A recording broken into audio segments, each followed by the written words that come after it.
Hello everyone, Kevvl here for Mega Man X3. I was originally planning to put a video out yesterday, but then I got myself the PC version of Mega Man X8, so I did that instead. Whew, that game is fun, but it's going to be a tough one to perfect run. Ah well, we'll cross that bridge when it comes. Right now I need to pick a boss. Let's see. Well, Mega Man X8, similar to Mega Man 8. Mega Man and Base use the same enemies and sprites as Mega Man 8. In Mega Man and Base, Ground Man is probably the easiest boss to fight when playing as Mega Man. Ground Man looks a lot like Tunnel Rhino, and they both act the same, so let's start with Tunnel Rhino. This guy used to work for an Energen crystal mine, whatever the hell those are, but Dr. Doppler put him in charge of a rock quarry. He attacks with a whole bunch of drills and the Tornado Fang. Never really understood why Tunnel Rhino decided to go from crystals to rocks. You'd think crystals would be more economical. Oh well. No economic taste, no business opportunities. Those Ganseki carriers will launch missiles at you, but they can't turn around, so you can either just avoid them or by going over or under. This is an Iwan Dubu. The Iwa part comes from the Japanese word for rock, while the Dubu part sounds like French, but according to the database, isn't. I don't speak French, so I don't know. Maybe ask a native French LPer. He would know.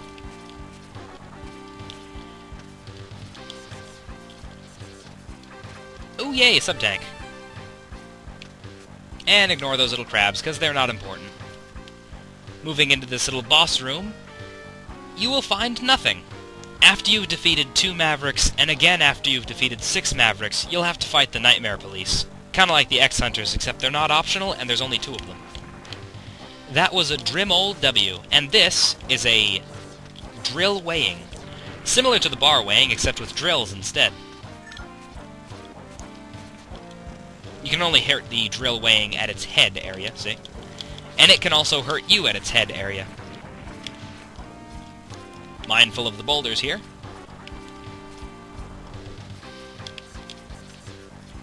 Especially this one. You can actually fall into it if you are stupid. It's actually happened to me before. For some reason, X falls faster than that boulder. And the large and imposing mini-boss with a large and imposing name. He is known as the Hell Crusher, which sounds like a really cool, like, Viking-type name, but he's really not that difficult. Oh, come on. Basically, this is his pattern. He'll knock you off the wall, but if you're in the air, that's not a problem. If you go up too high, he does have a second attack that he'll use. I'll show that in the outtakes. Basically, he will use his upper body to grab the ceiling, lift himself into the air, and then attack you with his remaining claw. But that doesn't happen if you just stay low. Also, it's possible to go behind him, but then he'll just ram you in the back with that rear spike, so not a good idea. Oh, he's dead, okay. His silhouette kind of looks like Spark Mandrill, if you ask me, doesn't it?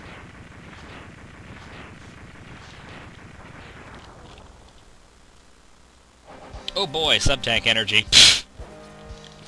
And another Drimole. Now he's doing his annoying technique. His drills will deflect your shots, so unless he's using his bullet, this can be a kind of long fight for such a basic enemy. Another Iwan Dubu.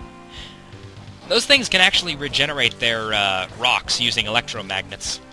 And more crabs. Their full actual name is called wall cancer. Think Zodiac. Their orbs can be charged. They will only charge their orbs while you're charging, which is kind of interesting. So, during a perfect run, you'll never see that. One more Iwan Dubu, and one more Drimole. This one you don't want to really fight, you want to just avoid it. Like that. Alright, on to Tunnel Rhino. Like his sub-boss, this battle really just takes patience, although there are some reflexes involved. Just don't get greedy. You want to have enough room to dodge his attacks. Simple pattern, but he likes to stop short. You'll see shortly. Like that. Thanks for the demonstration, sir. Generally, though, this is all you need to do. Just be mindful of when he's not stopping and when he is stopping. Also note that sometimes when he stops, he'll also launch off shoulder drills and frontal drills. Whoa, careful there. And for some reason, my jump didn't register quickly, so that was a close one, too. His desperation attack is basically just a glorified charge. Hey, there it is. He's invincible during it, but it's really just a little faster. Also note that you cannot stay on the wall safely. When he hits the wall, he'll knock you off. Whoa. Okay, that's fine. He's not using his actual attacks. He can also shoot off drills, but I guess he doesn't want to do that. That was a close one. Alright, he is down, and I gotta admit, that was a pretty close fight. I almost got hit by that last attack. Oh well, he's not really that difficult, so it wouldn't have been that hard to do at home. I'm gonna have to show his real attacks in the extras, because, well, he didn't use them. He can shoot drills in front of them, in front of himself, and he can also launch drills from his shoulders while he's ramming you. Killing him gives us the Tornado Fang. It's a drill that, if I recall correctly, can split. No, sorry. I'm thinking of Mega Man 8, because he does look just like Ground Man. It doesn't split, but you can fire off more than one, I think. Whatever. Charging it up will make a little drill shield type thing that you can ram things with. And there were surprisingly a lot of outtakes. I don't know why, but for some reason I was playing terribly today. The stage isn't all too hard, but I made a lot of mistakes, so you get to enjoy those. And there are quite a few extras. Mega Man X3 has probably the most amount of power-ups. At least for the SNES games. Alright, enjoy all that.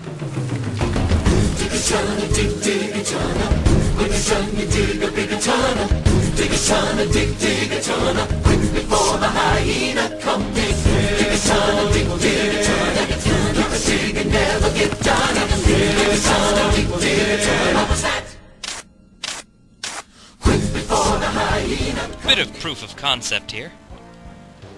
If you move all the way up, he grabs the ceiling, which will knock you down, and then attacks forward. It is possible to dodge, but it's not as easy, so it's best to just kill him the usual way, even if it takes longer. One little bit of proof of concept here before we get to the outtakes. Notice his little orbs that he fires off? Well, if you charge, he will charge. They move a lot faster and do a lot more damage. How nice. Extras time. Now, for the extras in X3, you usually need a lot of things. Going over here, you need to have the Buster power-up, you also need the Dash Boots to get that power-up, and you need to have defeated Volt Catfish. Charge up the Triad Thunder. You'll create a little earthquake that'll knock that boulder down, giving you easy access to this here heart container. Be back with you in one moment, because the other extra is kind of far away. And one more time, let's charge up that Triad Thunder. Same idea here. Just break that boulder and move your way up. Oh look, a capsule. Enter this capsule, X. Take this sensor upgrade for your helmet. The upgrade will help you to find hidden items based on the satellite readings. Which satellite readings? You shall be able to tell the exact location of items using its ground-penetrating radar. This is actually a very nice helmet upgrade. First off, whenever you start a mission, you'll be given a map and the location of all items. Here it'll show you what's around. For the demonstration purposes, that little red thing is where the sub-tank is normally. And for a bit more proof of concept, once it lets me look away, there we go, let's exit for a moment.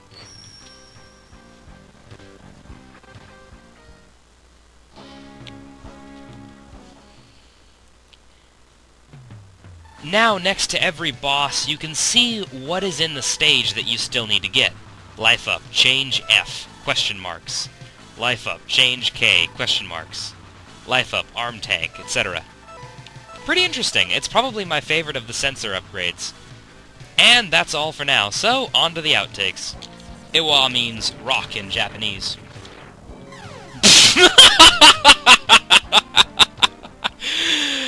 Okay. And this is hurting me. Now this fake boss room is actually used later. Kinda like the X-Hunters from Mega Man X2, except the bosses here are no longer optional. There's only 2 of them, though. They'll come up when you forget to jump while fighting a drill mole. Wow.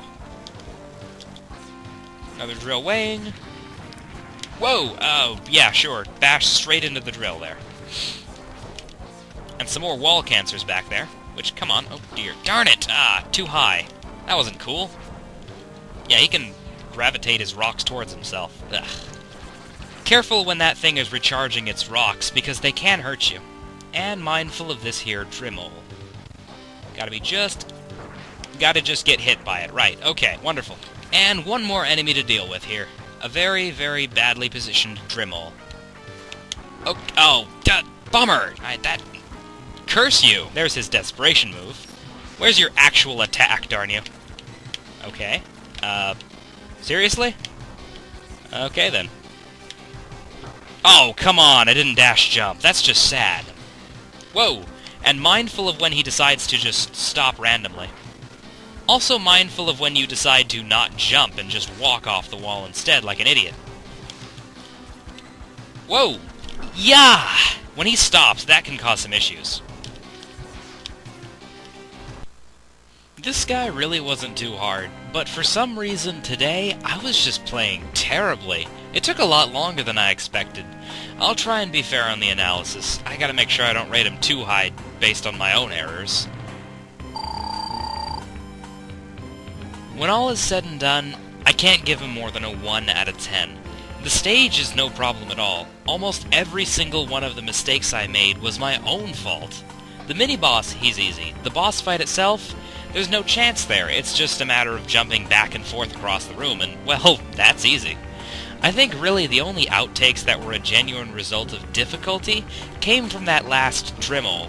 You can't really shoot him because he's too close, and you have to jump over him, and that can cause some issues. But other than that, me being stupid. Really. There's no challenge here. And not that much else to say. Just be patient about the stage. That's really all it is.